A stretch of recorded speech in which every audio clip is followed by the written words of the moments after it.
Hello everyone, my name is Catherine and you're welcome to this video. On this video, I will be quickly talking about the NHS and the care home.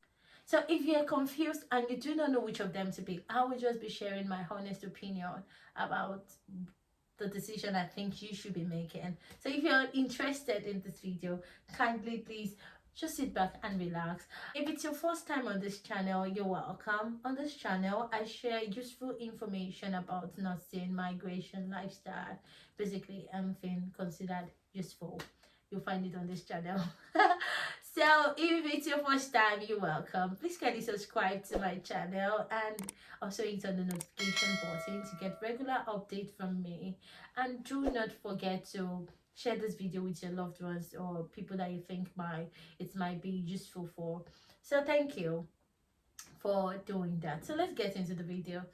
I've quite seen a lot of videos on YouTube say, the NHS or care home, they've tried to analyze the pros and cons, the disadvantages and the advantages, why you should pick the NHS or why you should pick the care home.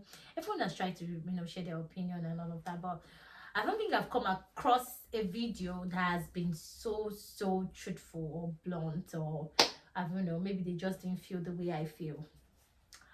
And how am I feeling? I feel that if you're a nurse and it's your first time coming to the UK, you're just trying to settle down and you are faced with picking between the NHS job and the care home job, I want to tell you with my full chest that please pick the NHS job. And I'll tell you my reasons.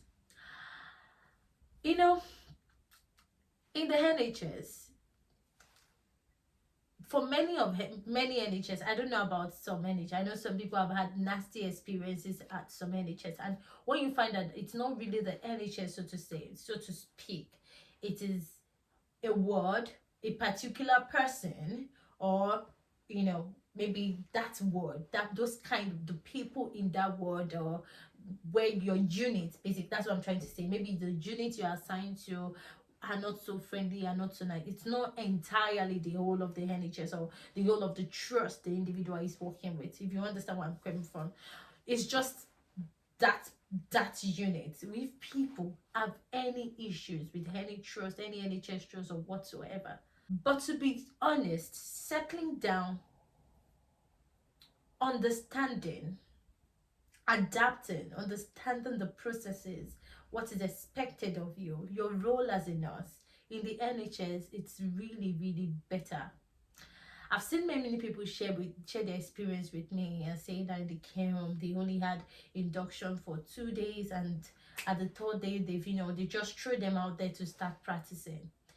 And I realized that these are the reasons that when you go on the NMC UK register and you try to check the issues that they've dealt with, maybe penalties, sanctions and all of that, you find out that a lot of nurses from the care homes are the ones in one problem or the other. If you consider the percentage of nurses from care homes, the ones in NHS, the difference is so clear. You have a lot of nurses in the care homes losing their license, for very frivolous things, very things that I believe that it shouldn't have escalated to that point or something. You understand what if you do understand what I'm trying to say, a lot of them are making mistakes that you believe, why should this even happen? Why should this person even do this? But you find out that they don't even know what is expected of them. They were not given the induction process was not really adequate. So you find that a lot of them are making mistakes, subjecting them to losing their licenses, facing one penalty, query, terminating their appointment and all of that. I'm going to give you a very real life story of a nurse who got to the UK. I'm giving you an example now. Got to the UK on Thursday. So let's say Thursday, she got to the UK, dropped her bag in her room.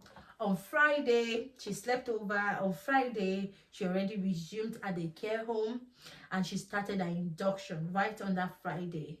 So on that Friday, somebody that was tired and exhausted from a very long trip, and this was a period where it was summer period, so flight was quite expensive, and this person had to take the long flight.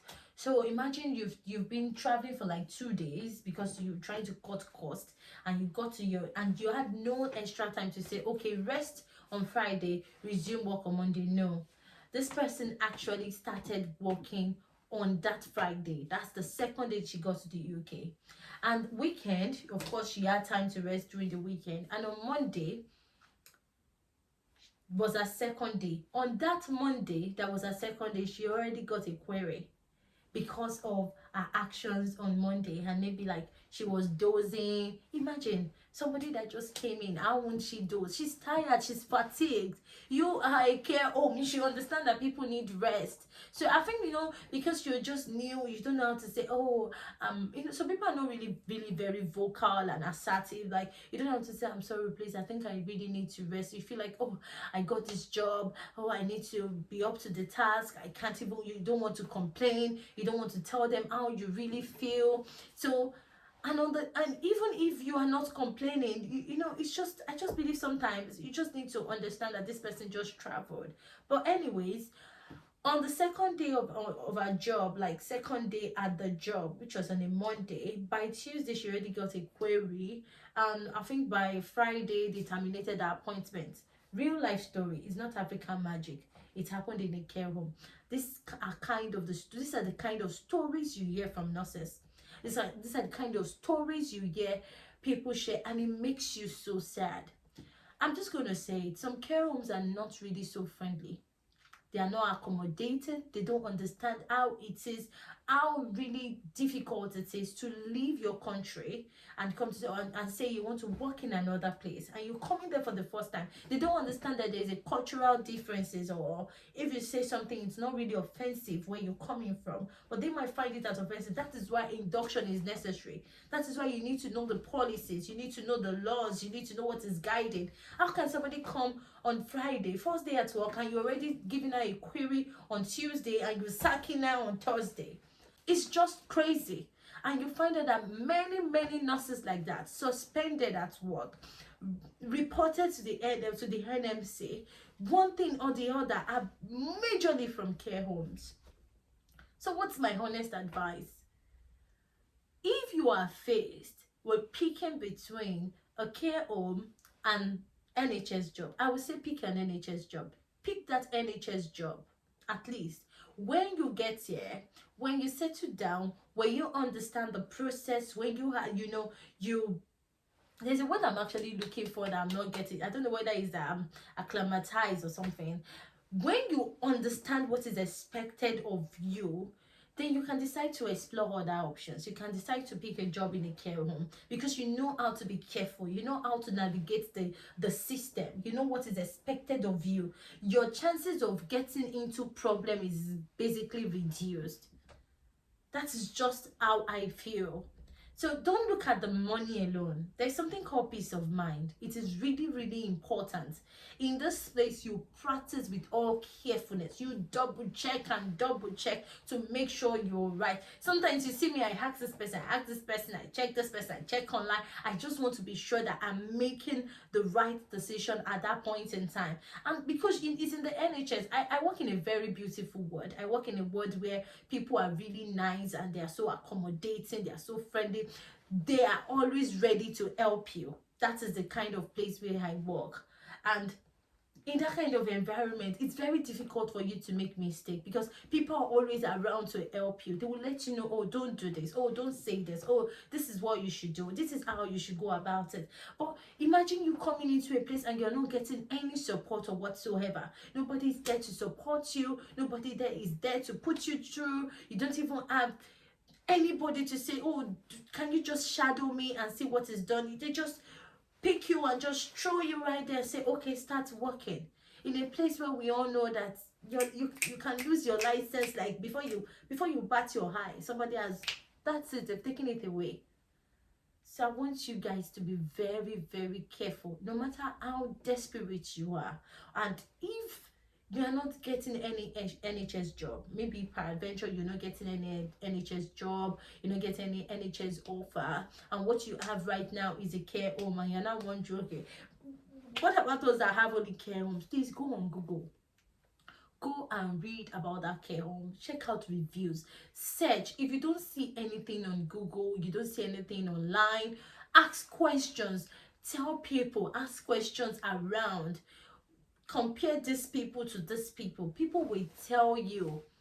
Many times when they say experience is the best teacher, I don't always agree sometimes, because there are some things you shouldn't even experience. Some people have experienced it so that you can actually learn from it. So there's no point experiencing what some people has experienced and they have shared it. Like, oh, this is bad. It is bad. It is bad. If many overseas nurses are telling you that a place is bad, it is bad. I am telling you point blank and in all honesty. There are some people that are not really accommodating. They are not friendly. They are not nice to overseas nurses. They don't know how to give them enough support. They don't know how to understand that these people are coming from a very different setting. In fact, some people can just start treating you as if you are dumb but you don't have anything upstairs. So imagine working in an environment where you don't have any support. And it's not as if you don't know what to do, but you just want to be sure that it is what they do. You know, it's better to be safe than sorry. I usually say that. It's better to be safe than say, oh, I'm sorry. That's not how I'm sorry. I didn't know it's not done that way. And you start getting into problem. Yeah, in this place there's no room for making mistakes. There's some mistakes that they will never overlook it. There's some mistakes that will say, oh, that's a very honest mistake. But there's a mistake that you can't say I don't know it, and you if you don't know it, don't do it. Maybe later I'm going to talk about practicing in the UK, basically how it is for me, what I believe I've learned so far, how I say it. But on this video, I am just saying, I'm not here to come and analyze which one pays better or which one pays better or which one has benefit or which one has benefit. I am basically talking about your license, your peace of mind, not losing it on things that should have been avoided, not losing on things that could have been avoided, if you understand what I'm trying to say. So if you want to pick between NHS and a care home, my own advice for you is to go with the NHS. I said the NHS is terrible, and you read online that the care home is very good, it's superb, they are fine, you can go with it. But if you don't know anything about it, many times it's just good to go with NHS. And of course, if they are terrible too, you can change your job. Nobody should tie you down about on one job when you are not happy there or you're not enjoying your practice. You can change your job. So I believe this will be useful for someone out there. Maybe anyone confused about picking between NHS or care home. It's not all about the money. It's not all about the money. You can make your own investigation if you want to make it, and just go on NMC register and see how nurses are losing their license, how nurses are having their licenses taken away from them on things that I believe that with good mentoring, with good support, it shouldn't even happen in the first instance. So I just believe this will be beneficial to somebody out there. And if you also have your own honest reasons why you feel the care home is better or the NHS is better, please share with me. I would love to read. You know, nobody is an island of knowledge. I would love to read from you guys. And if you have any question, you can drop it on the comment section and I will be happy to reply you. I hope you enjoyed this video. Don't forget to subscribe to this channel and also hit on the notification button, and you can share this video with anyone you think it might be of help to. So thank you very much and take care. Bye.